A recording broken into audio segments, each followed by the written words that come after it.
traps comes under which categories of insect control? यानी कि फिरामेन trap कीट नियंत्रण की किस श्रेणी में आता है? देखो, भौतिक नियंत्रण ये फिरामोन ट्रैप में आता नहीं है, यांत्रिक नियंत्रण ये भी एक कीट नियंत्रण की श्रेणी में नहीं आता है, कर्षण नियंत्रण जिसको अपन क्या बोलते हैं, कल्चरल कंट्रोल भी इसको बोलते हैं। ठीक है, नेक्स्ट क्वेश्चन की तरफ चलते हैं। द साइंटिफिक नाम ऑफ खपरा बीटल्स। खपरा बीटल का जो वैज्ञानिक नाम है वो क्या होता है? तो ये बिल्कुल इजी क्वेश्चन आपको नोट्स में करवाया हुआ था। इसका नाम क्या हो जाएगा?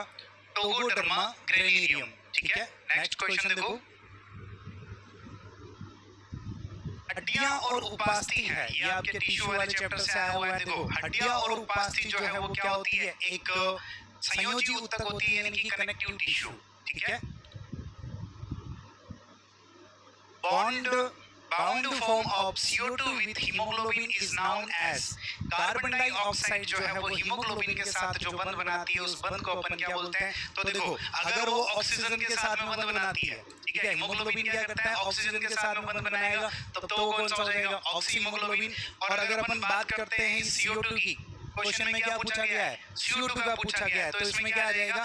कार्ब एमिनो हीमोग्लोबिन, जो कि इसका राइट आंसर है सी।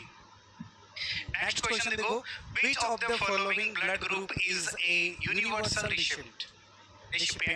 निम्न में से कौन सा रक्त समूह जो है वो सर्वग्राही है? आपको पता है सर्वदाता कौन सा होता है? O होता है, और AB जो है वो क्या होता है? सर्वग्राही होता है। अब यहाँ पे होना चाहिए था AB नेगेटिव, लेकिन इसने क्या दे दिया? AB positive. तो AB नेगेटिव अपने पास में ऑप्शन नहीं है, तो अपन क्या करेंगे? AB पॉजिटिव को ही राइट करेंगे, ये इसका सही आंसर होगा। अगले क्वेश्चन की तरफ चलते हैं। स्पर्मेटिड्स आर, स्पर्मेटिड्स जो है वो होते हैं, स्पर्मेटिड आपको पता है कैसे होते हैं? अगुणित होते हैं, हैप्लॉइड होते हैं, क्योंकि हैप्लॉइड होगा तभी वो जाकर के आगे क्या करेंगे? स्पर्म्स का फॉर्मेशन करेंगे, स्पर्म जो है वो क्या करेंगे? जाइगोट बनाएंगे। तो हैप्लॉइड इसका आंसर हो जाएगा। What is the primary source of energy for human body? मानव शरीर के लिए ऊर्जा का जो प्राथमिक स्रोत है उसको क्या कहते हैं? देखो, बायोमोलिक्यूल में भी आपको करवाया था, कार्बोहाइड्रेट। इसका आंसर क्या होगा? B option, carbohydrate. Next question देखो, which of the following is a characteristics of all vertebrate? अपने जब एनिमल किंगडम पढ़ा था तो एक चीज नोटिस की थी कि कोडेटा, अगर उसके अंदर नोटोकोड है तो वो किस में जाएगा? कोडेटा में जाएगा। अगर नोटोकोड नहीं है तो वो किस में जाएगा? नॉन कोडेटा में। यहाँ आपसे पूछा है कि वर्टिब्रेट का जो कैरेक्टर है वो कौन सा होगा? निम्न में से कौन सा लक्षण सभी कशेरुकियों में पाया जाता है? इसका ऑप्शन होगा विकास की किसी न किसी अवस्था में क्या प्रेजेंट होगी? नोटोकोड। जी बिल्कुल, नोटोकोड अगर है तो वो क्या हो जाएगा? कोडेटा हो जाएगा, और नोटोकोड नहीं है तो वो नॉन कोडेटा में जाएगा।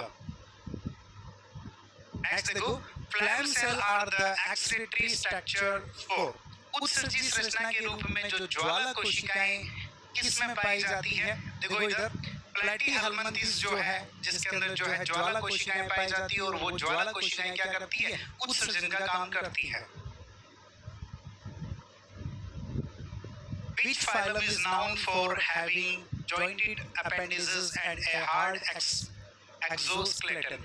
मैंने आपको बताया था कि जो स्केलेटन सिस्टम है वो दो टाइप्स का होता है, एंडोस्केलेटन और एक्सोस्केलेटन। तो यहाँ पे जो आर्थ्रोपोडा है, जिसके जो ऑर्गेनिज्म है उनकी बॉडी पे क्या पाया जाता है? एक शेल पाया जाता है जो कि एक्सोस्केलेटन का काम करता है। और आर्थ्रोपोडा ये जो नाम है बेटा, ठीक है, इस नाम का मतलब ही क्या होता है? संधि युक्त उपांग। तो क्वेश्चन में आपसे यही पूछा है, संधि युक्त उपांग और कठोर बाह्य कंकाल जो कि किसमें पाया जाता है बेटा?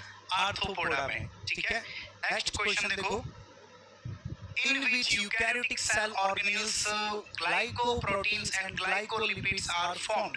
किस यूकैरियोटिक कोशिका में ग्लाइकोप्रोटीन और ग्लाइकोलिपिड्स बनते हैं? Option B Golgi body. Golgi body जो है जिसमें ग्लाइकोलिपिड्स और ग्लाइकोप्रोटीन बनते हैं। Next, the diversity of species rise as one moves from। यहाँ पे देखो, प्रजातियों की विविधता कब बढ़ती है?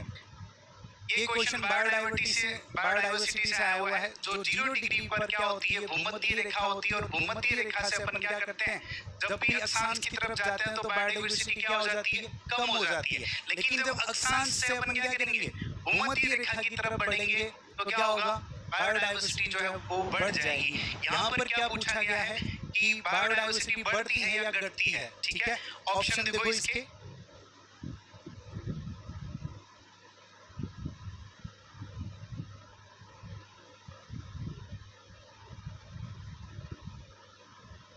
देखो, high altitude to low altitude and high latitude to low latitude.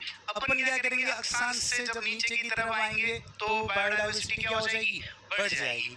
ठीक है, नेक्स्ट क्वेश्चन देखो, antibiotics are utilised in genetic engineering as. Genetic engineering में जो एंटीबायोटिक्स है उसका जो उपयोग है वो किया जाता है। यहाँ पर देखो, सेलेक्टिव मार्कर। ठीक है, यानी कि चयनीय जो मार्कर जो है जिनका उपयोग जो है वो किसमें किया जाता है, एंटीबायोटिक्स के रूप में जो है बायोटेक्नोलॉजी में किया जाता है। ये जो क्वेश्चन है आपका बायोटेक्नोलॉजी से आया है। नेक्स्ट क्वेश्चन देखो, in diploid organism crossing over is responsible for.